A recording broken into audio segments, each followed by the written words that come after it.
Welcome back to BCN news.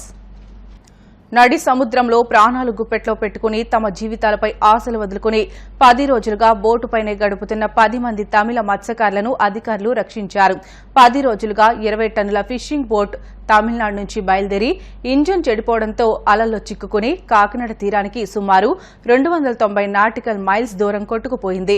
వారిని గమనించిన navy అధికారులు కోస్ట్ గార్డు సహకారంతో ఆంధ్రప్రదేశ్, తమిళనాడు ప్రభుత్వాలను సమన్వయం చేసే విధంగా కాకినాడ జిల్లా కలెక్టర్ చొరవ చూపారు. పోర్టు అథారిటీ పీఓకు అందిన ఆదేశాల మేరకు మెరైన్ పోలీసులు వారిని కాకినాడ పోర్టుకు తీసుకువచ్చారు. డీజిల్ లీక్ అవుతుంటే మా బ్యాటరీ వీక్ అయిందని డీజిల్ లీక్ అయింది. అందువల్ల ఇంజిన్ ఆపేయాలి వస్తుంది.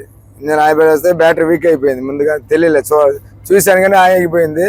ఇంజిన్కి కంపల్సరిగా ఇంజిన్ ఆపాలి. ఇంజిన్ ఆపితే కానీ బ్యాటరీ మామూలుగా డీజిల్ మనం మాట్లాడడానికి కుదరదు. అందువల్ల ఇంజిన్ ఆపాల్సింది. ఇంజిన్ ఆపాం. ఇంజిన్ ఆపితే ఆ నుంచి వర్షం నీరంతా బ్యాటరీ మీద పడిపోయి అలా డైనమా వీక్ అయిపోయింది. డైనమా అది సెల్ఫ్ మోటార్ అన్నీ వీక్ అయిపోయి స్టార్ట్ కాల. మమ్మల్ని ఎవరిని చూడాల రూమ్ ఒక 5 గాలి తగ్గిపోయినప్పుడు హెలికాప్టర్ వచ్చింది, చూశారు. కడప నగరంలోని cooperative colony city union bank సమీపంలో ట్రాన్స్ఫార్మర్ పేలి పలు వాహనాలు దగ్ధమయ్యాయి. విద్యుత్ షార్ట్ సర్క్యూట్తో ట్రాన్స్ఫార్మర్లో మంటలు చెలరేగడంతో 3 బైకులు దగ్ధమయ్యాయి. ఉవ్వెత్తున ఎగిసిపడ్డ మంటలతో నగరవాసులు భయాందోళనకు గురయ్యారు. సమాచారం అందుకున్న ఫైర్ సిబ్బంది ఘటనా స్థలానికి చేరుకుని మంటలను అదుపు చేశారు. విజయవాడ వరదల్లో చిక్కుకుని విలవిల్లాడుతున్న ప్రజలకు ఆహారాన్ని అందించేందుకు పశ్చిమ గోదావరి జిల్లా పెదపుల్లేరు గ్రామ ప్రజలు ముందుకు వచ్చారు. గ్రామంలోని రామాలయం వద్ద 6000 బిర్యానీ, కర్రీ రైస్ ప్యాకెట్లు తయారు చేశారు. గ్రామ వీఆర్ఓ దాస్ విజ్ఞప్తి మేరకు గ్రామ ప్రజలు భోజన ప్యాకెట్లు తయారు చేసేందుకు ముందుకు రావడం శుభ పరిణామమని గ్రామ ప్రముఖులు తెలియజేశారు. మండల్ తహసీల్దార్ నాగార్జున ఆహార పొట్లాల వాహనాలకు కొబ్బరికాయ కొట్టి విజయవాడకు పంపించారు. మన విజయవాడ, కృష్ణలంక, సింగనగరం, రాణిగారి తోట ఈ ఏరియాలన్నీ కూడా ప్రతి వరద బీభత్సానికి మునిగిపోవడం జరిగింది. పిల్లల కాడి నుంచి వృద్ధులు, మహిళలు అందరూ కూడా చాలా ఇబ్బంది పడడం జరిగింది. దాని నిమిత్తం మన ఊరికి మన డిపార్ట్మెంట్ వారికి తెలియజేయగానే వాళ్ళకి ఏదో రూపాయల సాయం చేయడం కోరగానే ఊళ్ళో గ్రామస్తులందరూ కూడా ప్రోత్సాహంగాలు ప్రతి ఒక్కరు పెద్దలు ఎవరు తోచిన విధంగా వాళ్ళు సహాయం అందించడం జరిగింది. ఆ సహాయంతో సుమారు 5000 నుంచి 6000 మందికి ఈరోజు బిర్యానీ ప్యాకెట్లు, ఫ్రైడ్ రైస్ కూడా మానవతా సంస్థ నుంచి ఒక అన్నగారు 6000 వాటర్ ప్యాకెట్లు కూడా అందించడం చాలా శుభసూచనది. పెదపుల్లేరు గ్రామంలో గ్రామ పెద్దలు, నాయకులు, ప్రజల సహకారంతో ఈ పెదపుల్లేరు గ్రామం నుంచి 6000 ప్యాకెట్లు విజయవాడలో వరదలో చిక్కుకున్న బాధితులకు సహాయార్థం ఇక్కడి నుంచి పంపించడం జరుగుతున్నది. అవన్నీ కూడా పూర్తిగా అన్ని పర్యవేక్షణతో తయారు చేయడం జరిగింది. పరిశుభ్రత పాటించి వాటన్నిటిని కూడా ఇప్పుడు కలెక్టర్ గారి ఆదేశాల మేరకు గ్రామ వీఆర్ఓ గారిని ఎస్కార్ట్లతో పంపించి విజయవాడలో పంపిణీ చేయడం జరుగుతుంది. కాకినాడ రూరల్ మండలం రమణయ్యపేట వైద్యనగర్లోని బీజేపీ జిల్లా కార్యాలయంలో సభ్యత్వ నమోదు కార్యక్రమం నిర్వహించారు. ఈ కార్యక్రమానికి అనపర్తి ఎమ్మెల్యే నల్లమిల్లి రామకృష్ణారెడ్డి హాజరయ్యారు. అనంతరం నిర్వహించిన మీడియా సమావేశంలో ఆయన మాట్లాడుతూ రాష్ట్రంలో పార్టీ సభ్యత్వాలను అత్యధికంగా నమోదు చేసి పార్టీని మరింత బలోపేతం చేస్తామని అన్నారు. వైసీపీ అధ్యక్షుడు జగన్మోహన్ రెడ్డి కాంగ్రెస్ కూటమిలో చేరేందుకు ఆసక్తితో బెంగళూరు చుట్టూ ప్రదక్షిణలు చేస్తున్నారని ఆరోపించారు. భారతీయ జనతా పార్టీ సభ్యత్వ నమోదు కార్యక్రమం రాష్ట్ర వ్యాప్తంగా ప్రారంభించుకోవడం జరిగింది.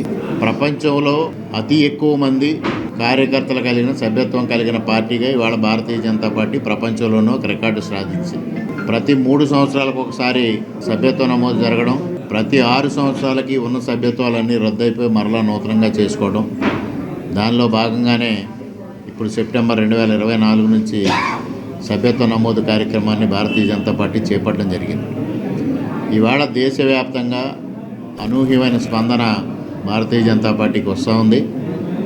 మరి జవహర్లాల్ నెహ్రూ గారి తర్వాత వరుసగా 3వసారి ప్రధానిగా బాధ్యతలు స్వీకరించిన నరేంద్ర మోడీ గారి పట్ల ప్రజల ఆదరణ చూపిస్తూ ఉన్నారు. అందుకోసం ఇవాళ పెద్ద ఎత్తున సభ్యత్వ నమోదు ద్వారా భారతీయ జనతా పార్టీని బలోపేతం చేయడమే ఒక ఆశయంగా ఇవాళ కార్యకర్తలు కానీ, నాయకులు కానీ పనిచేయడం జరుగుతూ ఉంది. వికసిత్ భారత్ లక్ష్యంగా భారతదేశాన్ని ఆర్థికంగా ప్రపంచంలోనే అతి శక్తివంతమైన దేశంగా తయారు చేయాలని నరేంద్ర మోడీ గారు ఏదైతే ప్రయత్నం చేస్తూ ఉన్నారో ఆ ప్రయత్నానికి ప్రతి కార్యకర్త ప్రతి పౌరుడు అండగా నిలవాల్సిన సమయం ఆసన్నమైంది. ఇవాళ ముఖ్యంగా ఆంధ్రప్రదేశ్ రాష్ట్రం తీసుకున్న ఆంధ్రప్రదేశ్ రాష్ట్రంలో ఇవాళ కూటమి ప్రభుత్వానికి ప్రధానమంత్రి గారి నాయకత్వంలో భారత ప్రభుత్వం పెద్ద ఎత్తున సహకారం అందిస్తూ ఉంది. దాదాపుగా బడ్జెట్లోనే 50,000 కోట్ల రూపాయలు సహకారం అందించే దిశగా ప్రధానమంత్రి గారు కానీ ఆర్థిక మంత్రి గారు కానీ చర్యలు తీసుకున్న సంగతి మనందరికీ విదితమే. మరి ఇవాళ తీవ్రమైన వర్షాలు వరదల వల్ల ఆంధ్రప్రదేశ్ రాష్ట్రం అతలాకుతలమైనప్పుడు కూడా వెంటనే మోడీ గారు కానీ అమిత్ షా గారు కానీ స్పందించి ముఖ్యమంత్రి గారితో మాట్లాడి దీని విధంగా సహాయం అందజేస్తామని ఒక స్పష్టమైన హామీ కూడా ఇవ్వడం జరిగింది. ప్రజలందరికీ విజ్ఞప్తి చేసేది ఒకటే, భారతీయ జనతా పార్టీ సభ్యులుగా చేరి నరేంద్ర మోడీ గారి నాయకత్వాన్ని బలపరచమని ఈ సందర్భంగా విజ్ఞప్తి చేసుకుంటాం. వార్తలు ముగించే ముందు ముఖ్య అంశాలు మరొకసారి.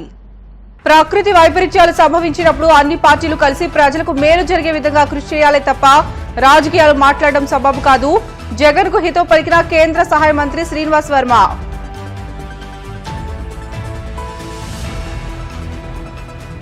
వినాయక చవితి సందర్భంగా పర్యావరణ పరిరక్షణకు పలు సంస్థలు మట్టి వినాయక ప్రతిమలను పంపిణీ చేయడం స్ఫూర్తిదాయకం.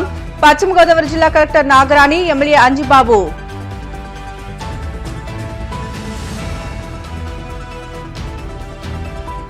గూడూరులో నిర్వహిస్తున్న ప్రజా దర్బార్ కార్యక్రమానికి విశేష స్పందన. ప్రజల నుండి అర్జీలు స్వీకరించిన ఎమ్మెల్యే పాసం సునీల్ కుమార్.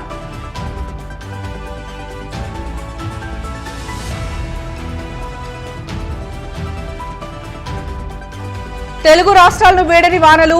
మరో అల్పపీడన ప్రభావంతో రేపు భారీ వర్షాలు కురుస్తాయని వాతావరణ శాఖ హెచ్చరిక.